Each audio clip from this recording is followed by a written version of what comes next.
Cher Éric Zemmour, c'est à vous que je parle. C'est précisément un livre d'historien que je vous conseille ce soir.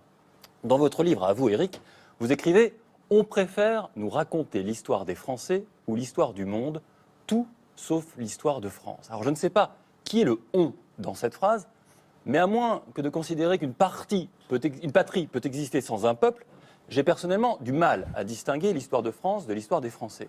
Et justement, cette semaine, un historien de métier, Gérard, ce prénom doit vous plaire, Noiriel, Gérard Noiriel, a donc sorti un livre qu'il a mis 10 ans à écrire. Ça s'appelle « Une histoire populaire de la France ». C'est aux éditions Agone, un éditeur de Marseille.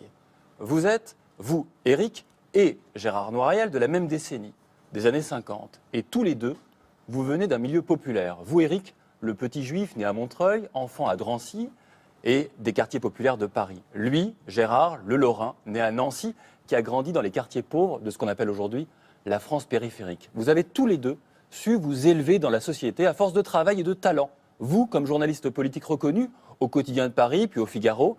Lui, comme universitaire brillant, docteur, agrégé d'histoire, directeur d'études à l'EHESS. Mais là s'arrêtent les points communs. Là où vous, Éric Zemmour, vous voyez un peuple français figé, dans lequel on entre en enlevant ses chaussures ou ses babouches, Gérard Noiriel voit un peuple nourri par les vagues des migrants. Lui, l'historien de l'immigration, a analysé ces vagues qui se sont intégrées, malgré les Cassandres qui les voyaient comme un danger pour la nation française. À rebours de votre obsession identitaire, Gérard Noiriel privilégie l'individu, pris dans une logique économique et sociale, voyant et espérant une convergence des luttes entre les dominés, plutôt que l'opposition culturelle que vous privilégiez. Cher Éric, c'est pour vous. Bonne lecture.